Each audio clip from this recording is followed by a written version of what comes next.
Hey everyone, welcome back to Redditly. Today's video is a part 2 to yesterday's video, which was titled Absolute Devastation to Liberation, 20-year relationship destroyed by cheating wife. Please make sure you like and subscribe and hit that notification bell so you never miss a future upload.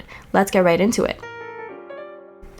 We hadn't spoken in 3 weeks and I felt like I was making the right decisions in my life. I'm surrounded by friends, moving forward and gaining some clarity.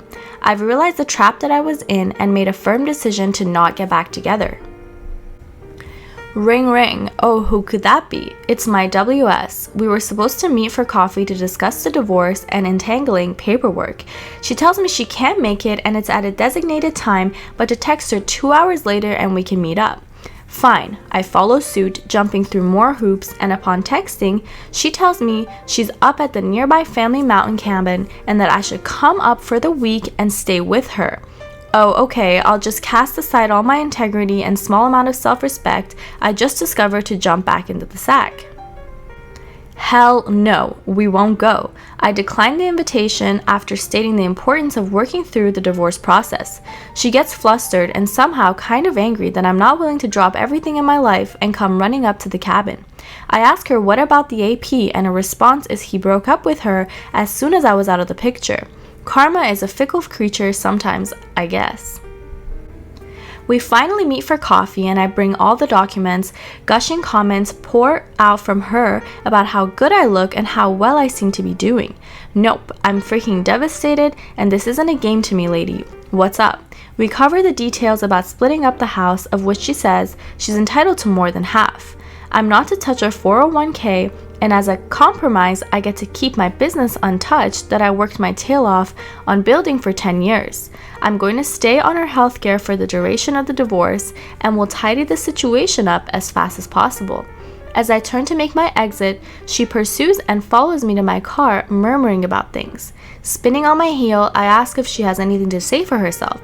Frantically, I'm searching for remorse. Perhaps a splinter and shred of person I thought loved me. It spouts out in a phrase more akin to a question than an answer. I'm sorry? For what? I retort. I'm sorry for what I did, ... The words trailed off me as if released by the smallest church mouse in Zootopia. It was a benign effort that reeked not of remorse in action, but shell-shocked from being caught. In a way, it was helpful. It let me know that my assumptions were now correct and that I knew where I stood. She wasn't sad because of anything she did, only that she had lost me as an asset with her cover blown, and now wanted this man back in her life who at one time would do absolutely anything for her. It was the only apology I would ever receive. She asks me what our narrative is going to be, and I pause, trying to discern the question. Yeah, like, what are we going to tell people? What are we going to say happened? That maybe we just mutually decided to see other people or something? What's our story? Oh, okay. Holy yes. Yeah, our story. Well, you can say whatever you want, but I'm absolutely going to tell the truth to anyone who will listen. That is what happened. You broke my heart, you stepped out on the marriage, and now you want your cake. I've had enough and I don't need to create a story to feel better about myself. Okay, bye. I turn and walk away, and as soon as I cross the street, a train comes, ending our conversation. I immediately get in my car and text all her family about the end of the marriage and why it happened. About a week later on the nose, I come down with an awful flu I can't shake.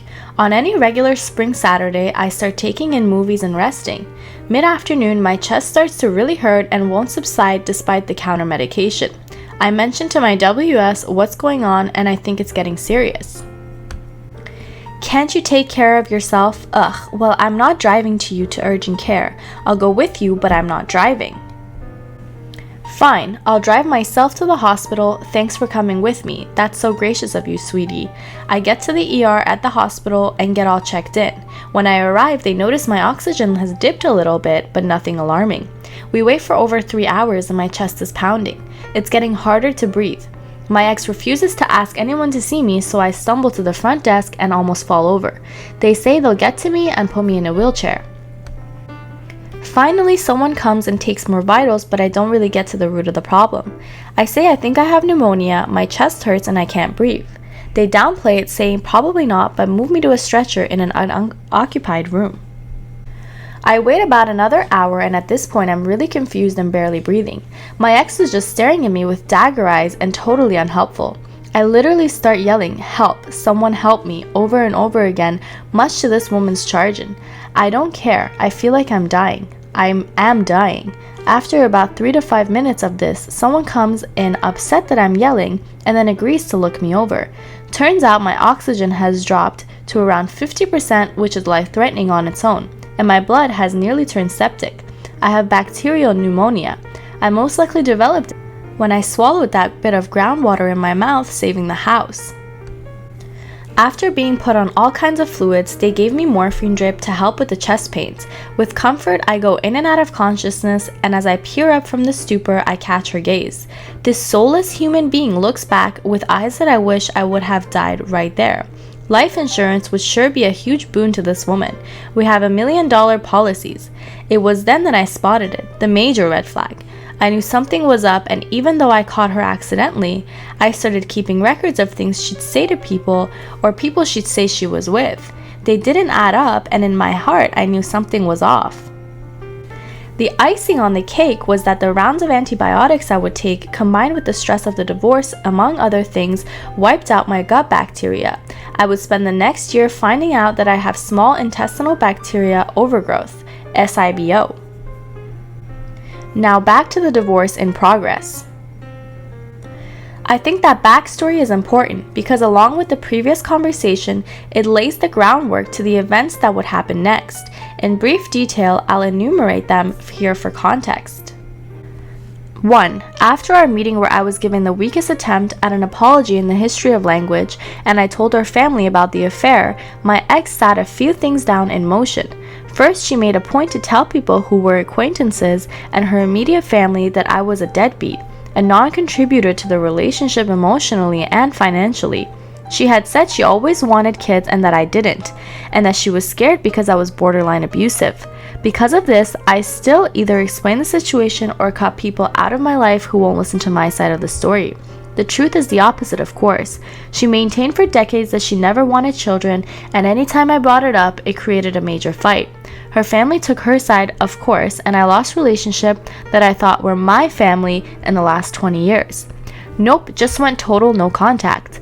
Luckily, most of our friends who really knew us abandoned her and realized what she was doing. Number 2. Once my ex heard about my gut bacteria and all my medical troubles, she called to say that we should be friends and that she would make sure I stayed on our insurance through her work. She asked to meet up again, and I declined, knowing she wanted to rekindle the feels. As soon as I hung up, she began forging documents and turned in a letter of legal separation to HR to ban me from insurance. Rapidly, I find out at various doctor's appointments something was wrong with my coverage. All they would tell me is the policy was canceled. I did my best to get Cobra insurance, but they could never activate it, even though I was willing to fork over the $800 a month.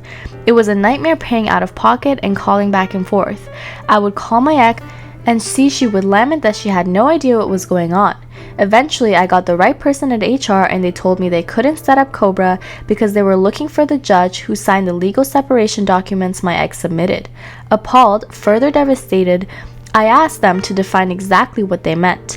My ex had forged a court document, signed a false name under the judge's credentials, would go and submit it to HR to illegally remove me from insurance pre-divorce.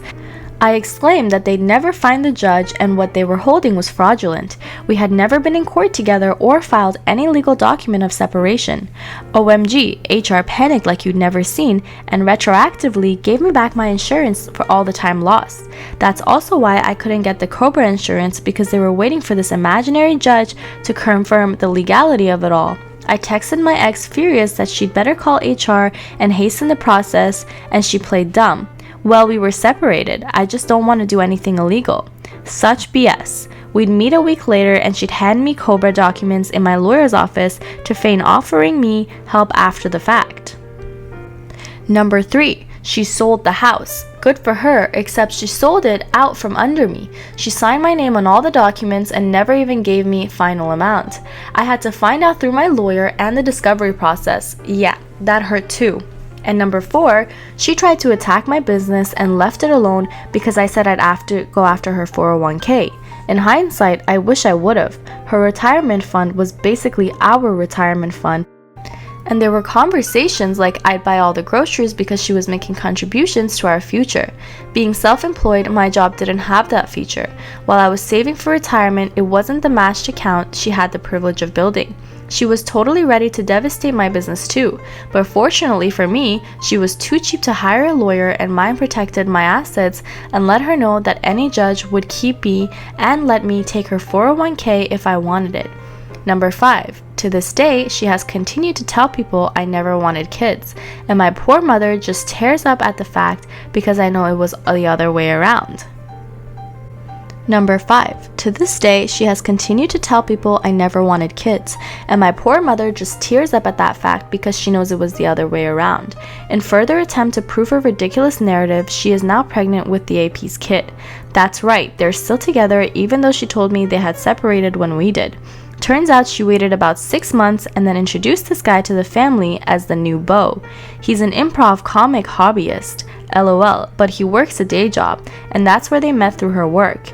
I found all this out because one of his friends Facebook cyber stalked me and had sent me the nicest message saying he was sorry about everything and they are both disgusting people. Number 6. This April, yes, 2 years later, I see these weird charges from the IRS to the tune of $12,000 go through my bank account. The numbers don't make any sense and I call the bank and my accountant. You guessed it, my dearly departed ex used my checking account to pay off her taxes. Oopsies.